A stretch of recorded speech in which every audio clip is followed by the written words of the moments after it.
Being a landlord is very, very difficult. In this video, I'm going to go over the top 3 mistakes I see new landlords making every single day, and then I'm going to talk about the solutions on how you can avoid these mistakes at all costs. Mistake number 1, let's go.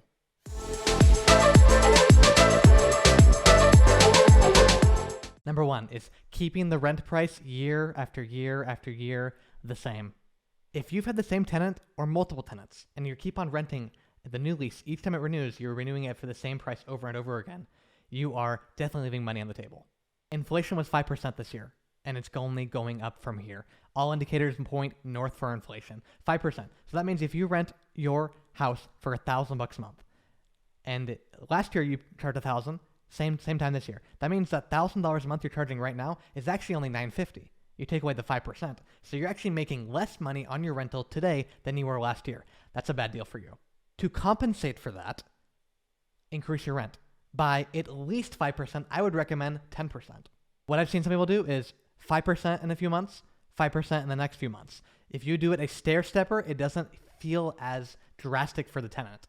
But seriously, once I went from a relatively meager figure to actual market value, it was more than 10%. It definitely helped my bottom line, and it definitely can help yours. All right, number 2 mistake is underutilizing all the space in the house. If you're like me as a room rental landlord, meaning I live in the house and rent out individual rooms, is there another room that can be rented out? Is there some space that could be converted into a room? I know I've seen so many houses with these big living rooms. The reality is I don't need a big living room. A lot of these rooms can be drywalled in and put a small closet, and there you go, there's another bedroom. Although there may be a upfront cost to doing this, if you add the rent price to your bottom line every single month, that definitely can become worth it. Other ideas: the garage, the driveway, the shed.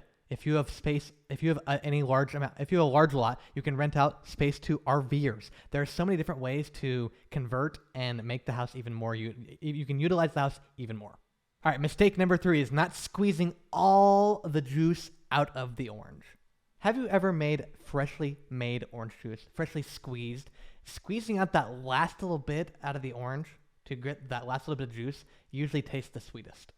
Now, I totally made it up, but it sounds pretty good. So the thing is, if you're not squeezing all the juice out of your house, you're leaving money on the table. Can you convert that single family rental, so a single family, a home, that is the whole entire house is rented out, you have one person on the lease, can you convert that into an individual room rental situation? Now, I did that for my house. I'll only show you how big of a difference financially it made. So here's my house. It's nothing special. It's a 3-1, 1,000 square feet, just about 1,100 square feet. 2-car garage, nothing special. So they're 3 bedrooms. Bedroom 1, bedroom 2, bedroom 3 is in the back. So a usual house like this in this area, which is Northern California, would rent for about $1,350 to $1,400. So there's that. As I started renting out individual rooms, though, I realized I can make that $1,400 a heck of a lot higher. So room number 1, which is right here, I rented for $650.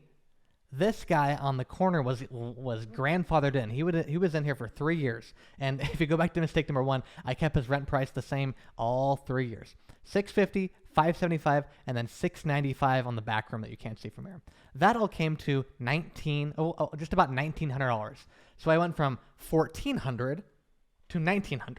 That's a $500 difference.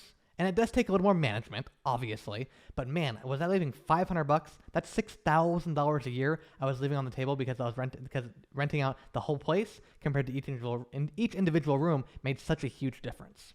What I also like about renting out individual rooms is I have access to the house whenever I want. Meaning, if someone is doing something illicit or something not so good in the garage, I can go in the garage because it's still technically my house. I just have roommates to see what's going on. Now, when you have a normal rental where you have a lease with one person, you can't just walk in. Now, that's what I like about having roommates, because having roommates means the common areas are common. They have each individual room, obviously. I'm not going to barge in there. That's not how it works. But I can see if there's anything odd going on, and it's definitely helped me have peace of mind when I'm sleeping at night.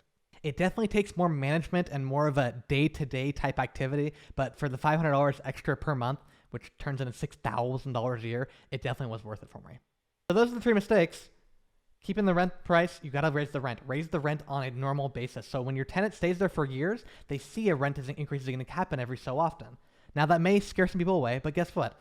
Most people are doing it. Most prudent landlords raise the rent as much as possible because inflation is definitely a killer. Second one, underutilizing the space. Can you convert something, rent out the garage, rent out some side space to get that profit margin even higher? And then lastly, are you not squeezing all the juice out of the orange? You want to make sure that each individual room is rented out, and I have a whole entire step-by-step guide on how to do this. If you want access to that, go to the link below, type in your email, and I will send you that full guide and resources. I will catch you guys in the next one, and thank you for watching.